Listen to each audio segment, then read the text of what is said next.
Em 1949, a Índia Independência deu-se a sua própria Constituição. Enquanto os líderes do país formalizaram o documento com as suas assinaturas, o mundo estava testemunhando o nascimento de uma das maiores democracias. Uma democracia que ainda vibrante e bem-sucedida quase 50 anos mais tarde. Uma democracia que encerrou, mesmo quando a sua formação estava enfrentando inúmeros desafios. Estes desafios foram postos pela diversidade pura e composição plurista dos seus povos, religiões e culturas.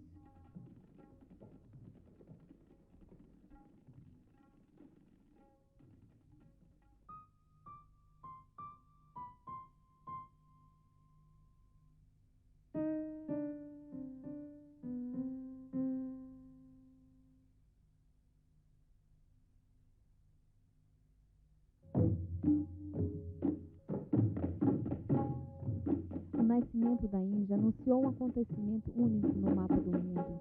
Enquanto o país estava livrando-se de estorvos do poder colonial, uma outra nação, o Paquistão, foi entalhada de sua entidade geográfica.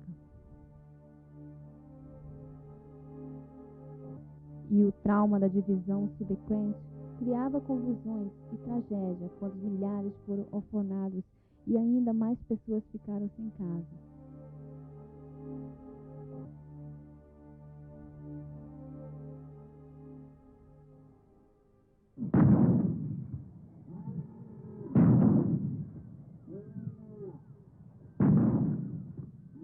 A Índia também nasceu com a integração de mais de 500 principados no seu domínio físico.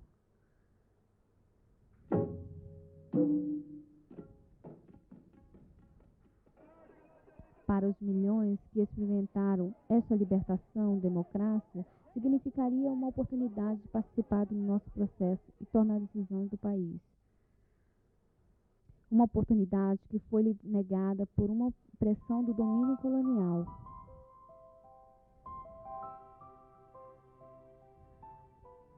Democracia veio natural e liderança política daquela época. Foram esses esteios que tinham sacrificado os seus próprios confortos e ambições para ganhar a liberdade do seu país. E ao longo desses anos de luta inexorável, eles tinham formado laços íntimos com o povo desta nação.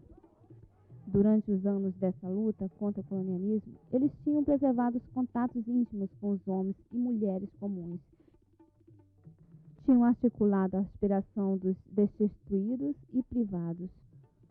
Eles falavam a mesma língua, como estavam familiarizados com o ambiente cultural, o lugar, familiarizados com a terra, a área, os problemas do povo e seus agravos. E o que conferiu ao nacionalismo indiano a profundeza que ele tinha nesse papel de líder era certamente considerável e importante. Desde o início foi significante. Percebeu-se que o ponto deve-se fazer contato com os marginais. Deve-se compreender quais são seus desejos e exprimido, assim o povo pode ser mobilizado, senão não pode se tornar marginalizado de modo nenhum. A primeira eleição realizada em 1952 viu o Indian National Congress tirar vantagem desse laço que eles formaram com o povo do país. Pandit Nehru tinha mesmerizado a nação com sua personalidade. Foi elegido como o primeiro-ministro da Índia independente.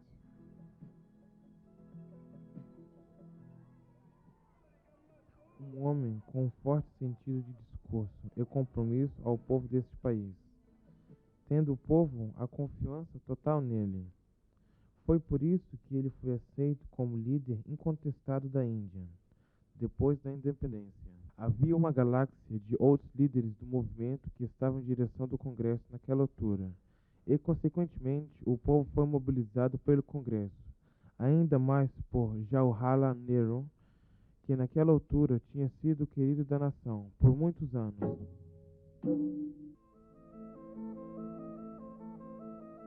O que tornou a experiência dos indianos ainda mais emocionante foi o seu compromisso à paz universal. Democracia foi definida conforme a Constituição, sendo para todos os seus cidadãos irrespeitos de casta, credo, gênero e religião. Conferiu-se às mulheres direitos iguais de votar muito antes que a maioria de democratas emancipados do Ocidente tivesse aceitado essa modificação. Temos uma grande participação de mulheres e atos heróicos parecido que as mulheres tinham verdadeiramente realizados. E tudo isso contribuiu com a concessão consciente dos direitos humanos ao homem e à mulher. Penso que todos os partidos foram unânimes neste assunto específico, e isso foi constituído com a nova Constituição. Nero e seus colegas foram suficientemente visionários para aceitar a realidade da democracia indiana. Só podia sobreviver como um regime secular. As cicatrizes de divisão criaram uma divisão comunal, mas eles estabeleceram rapidamente uma ligação com as suas influências calmamente, assegurando a minoria e outros grupos religiosos.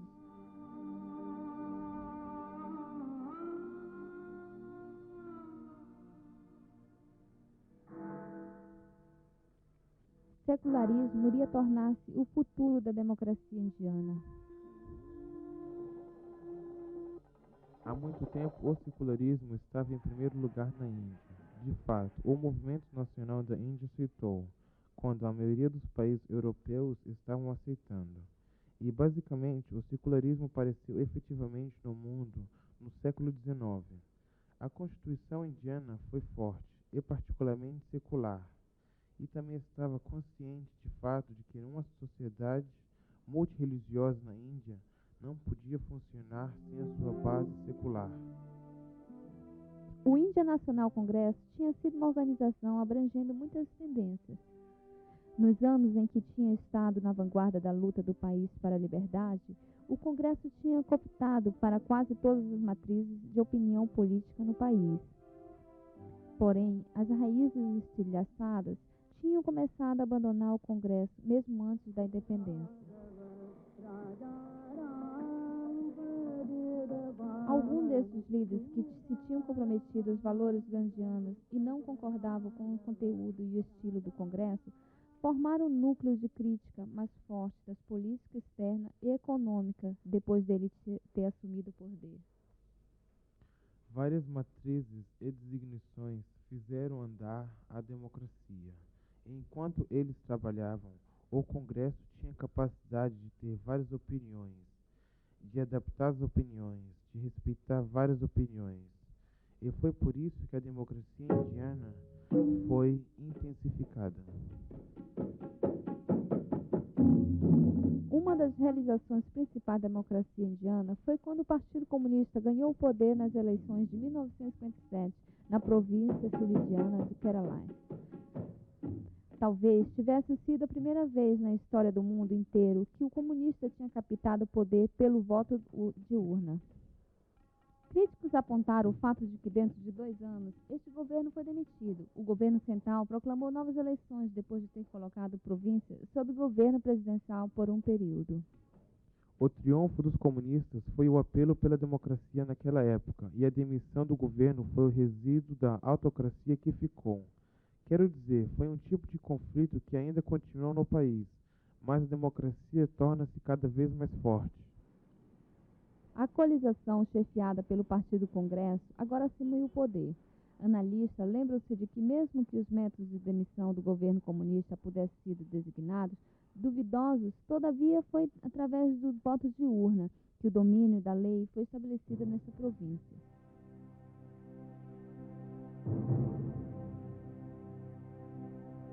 A morte de Nero em 1964 viu o fim de uma época na política indiana. Porém, 17 anos da sua liderança assegurou a intensificação das raízes da democracia.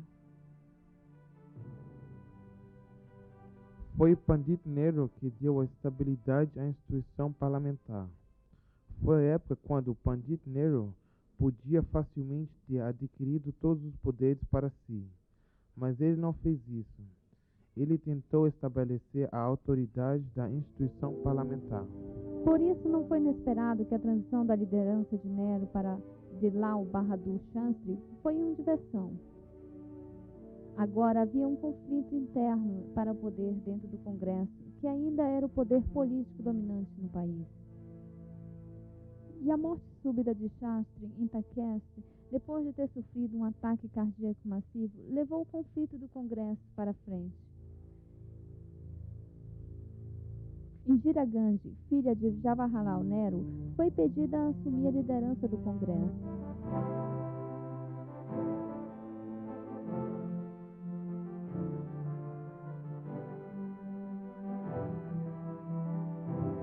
A democracia indiana estava enfrentando outros desafios na maioria das províncias norte-indianas. O Partido do Congresso tinha perdido o poder. O governo de coalização substituiu o domínio do Congresso. De fato, a Guerra Indo-Paquistanesa em 1965 teve um impacto sobre a Guerra do Indo-Indiana em 1962 e deixou a economia sob grande pressão. Em grande parte do país, feudos tomaram lugar. Essas coisas tornaram o Congresso impopular, mas do ponto de vista democrático é uma característica desejável, porque o partido não Congresso fez uma tentativa pela primeira vez para governar por coalização. Porém, no centro do Congresso ainda era poder supremo. Em 1969, o Indian National Congress tinha dividido-se e Indira Gandhi tornou-se o líder único e incontestado do partido. Depois da guerra de 1971 com o Paquistão, que viu o nascimento de Bangladesh, Indira Gandhi estava no cume de sua popularidade. Contudo, dentro de um ano, imagem tinha sido negada. Acusações contra a corrupção desenfreada, ressentimentos contra as acusações, levaram uma agitação em toda a nação contra o governo. O movimento para expulsar o governo foi chefiado por J.P. Narayan, líder socialista e lutador veterano. Ele fez duas coisas. Em primeiro lugar, ele trouxe os partidos políticos nesse movimento. Em segundo, deu-lhe o conteúdo ideológico, dizendo que o movimento para a revolução total. O que quer dizer com a mudança total? Em outras palavras, ele disse que o sistema total deveria ter sido atacado.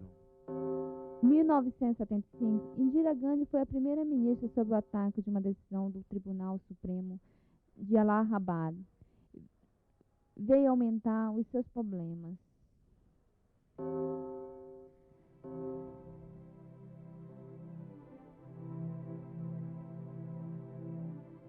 O veredicto do tribunal foi baseado num detalhe técnico, mas a ramificação política desse veredicto foi imensa. Indira Gandhi declarou emergência nacional, mandou prender todos os líderes da oposição e impôs censura pela primeira vez desta independência. Pareceu como se fosse o dobro afinado da democracia indiana. Se o povo não tivesse dominado combatendo, se o mundo não tivesse posto as suas pressões sobre a senhora Gandhi, que se tinha tornado uma ditadora, se a senhora Gandhi não tivesse tido sob pressão a opinião pública, as pressões que estavam formando no nível popular do país, a situação certamente podia acabar sobre o dobro definado da democracia indiana. Todavia, em 1977, ela levantou o estado de emergência e anunciou novas eleições. Críticos argumentaram que, apesar do seu namorico breve com a ditadura, a senhora Gandhi foi democrata, no fundo, e precisou-se da aprovação do povo para as políticas legitimar o seu papel através de um mandato popular. Senhora Gandhi basicamente não foi uma ditadora. Ela foi uma democrata. Ela ansiou pela missão do povo. Depois de 1 ano e meio, ela percebeu que essa missão não duraria por muito tempo, porque ela sabia que desse modo ela não podia governar o país.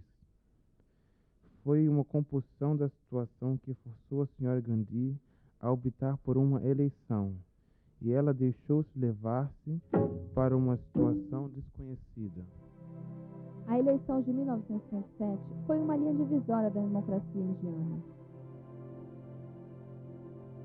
Um grupo de partidos políticos, abrangendo o aspecto inteiro da política da Índia, reuniu-se para formar o Janata Party.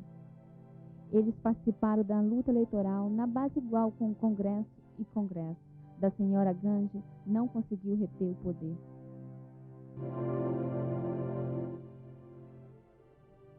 Foi uma ansiedade ao povo indiano que queria reafirmar os seus direitos humanos de qualquer maneira.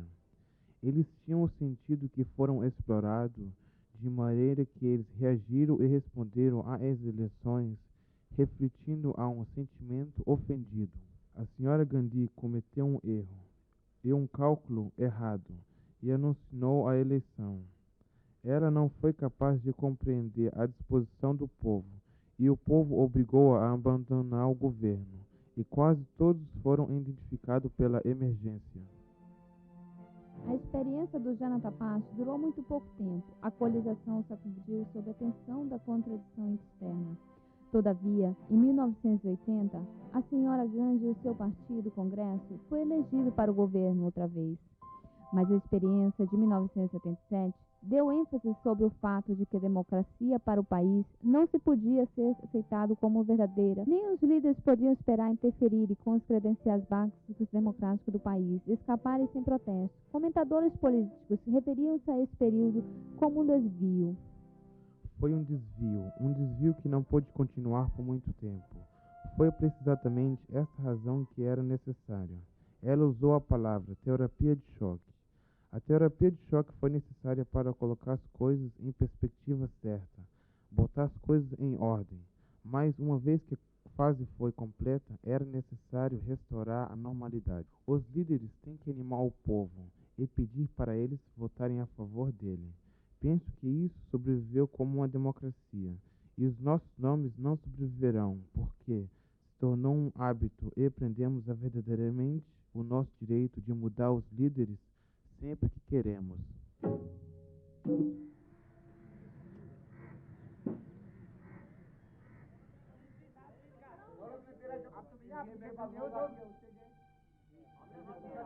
Vê-se a democracia praticada no nível popular no Panchayat.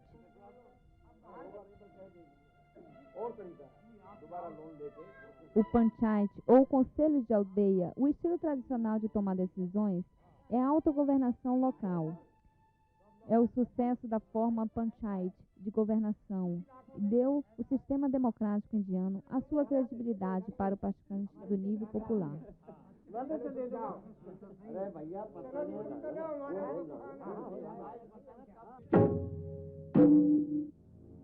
Mas essa democracia sobreviveu 50 anos de turbulência econômica e tensão social. Observadores dão crédito à instituição implantante, como uma imprensa independente e um judiciário ativo e vigilante.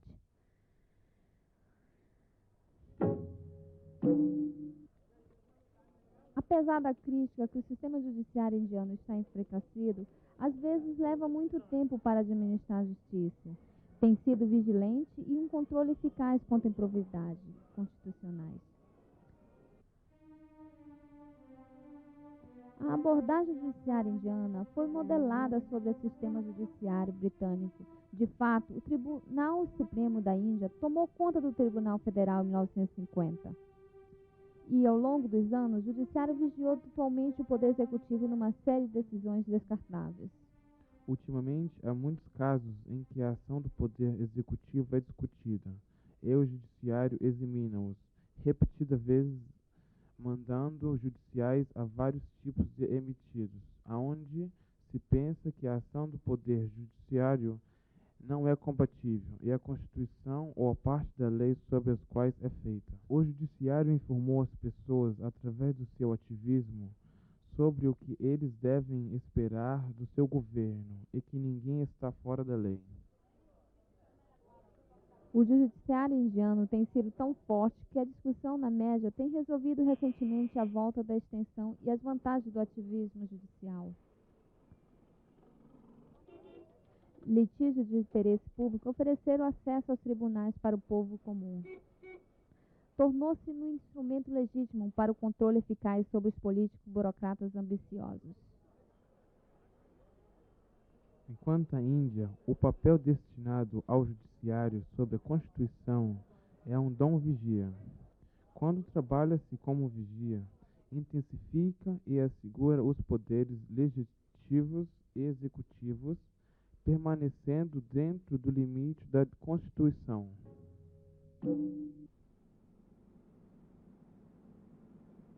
A saúde da democracia de um país é medida pela liberdade de qual meio de comunicação se desfruta. Os meios indianos de comunicação estão notavelmente libertos, seja em inglês, seja em línguas regionais. A imprensa do país reflete uma divergência de opiniões que são muitas vezes críticas estabelecidas do governo. A imprensa tem sido responsável por colocar grandes políticos e líderes no banco dos acusados. De fato, jornalistas investigados contribuem não só na revelação de malversações, mas também faz cair governo de províncias para terem praticado malversações. A mídia faz o governo cair, como também faz campanhas contra o governo. O caso de rede da ligação clandestina, edifícios telefônicos, o caso rural, o caso da Indian Express durante a direção de Arun Soli destacaram-se em termos de jornalismo investigador. A campanha inteira do Sr. Soli contra o Sr. Antuli. Penso que todos esses são exemplos indestacáveis. Hoje a imprensa livre da Índia é um dos suportes principais da democracia. Pode-se ver a vigilância do Estado Quarto da Índia pelo número estupidamente de novos jornais e revistas publicados em todo o país. Embora o país seja, sobretudo, com um nível alto de analfabetismo, há evidente um desejo ardente para informações. Qual seria o tipo de democracia que não houvesse nenhum tipo de informação atual? Veja que a democracia significa fazer uma escolha informal. Como é que um povo faria uma escolha informal se não houvesse mídia? Então, o meio livre de comunicação é a condição necessária para uma democracia funcional. Não se pode haver democracia autêntica, a menos que o povo tenha a base e a qual possa intervir a fazer decisões de informação. Devem saber as decisões e as bases do governo e o resultado afetando a sociedade, o que deveria ser feito com decisões políticas. A mídia desempenha um papel que não se pode ser substituído. Hoje esse desejo ardente é saciado pelos meios eletrônicos. Ligações por satélites asseguram que canais internacionais são mostrados no país. A televisão hoje assegurou que a área mais longínqua deste mundo pode experimentar o poder de informações e tecnologia. E enquanto o país avança para o outro milênio, a democracia indiana encontra um outro vigia para a salvaguarda e os seus interesses. A televisão desempenha um papel crucial no nosso país. A verdadeira TV vai ter um grande impacto sobre o comportamento, a determinação das pessoas em termos de atitudes e ideias.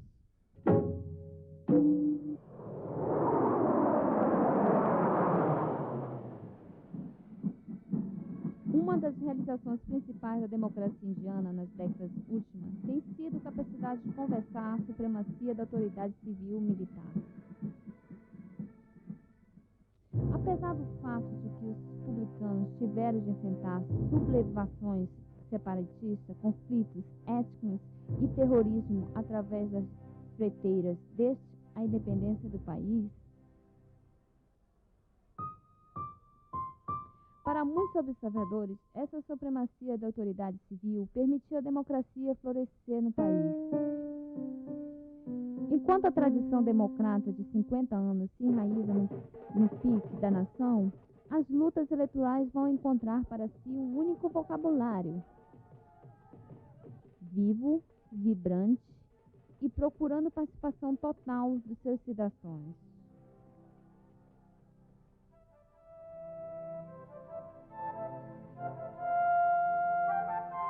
E isso, apesar das reformas das leis eleitorais do país, observadores dizem que a vitalidade pura com que a democracia é praticada no país é prova que a forma do governo é pelo povo, do povo e para o povo vai permanecer. Vande Mataram, Vande Mataram, Vande Mataram, Vande Mataram, Sujalam Sufalam Malaya Shiklam Shasya Shamalam Mataram Vande सुवर्णं मलयति शतनं सस्यश्यामलं मातरं वन्दे वन्दे वन्दे मातरं वन्दे वन्दे वन्दे मातरं वन्दे वन्दे वन्दे मातरं वन्दे वन्दे वन्दे मातरम्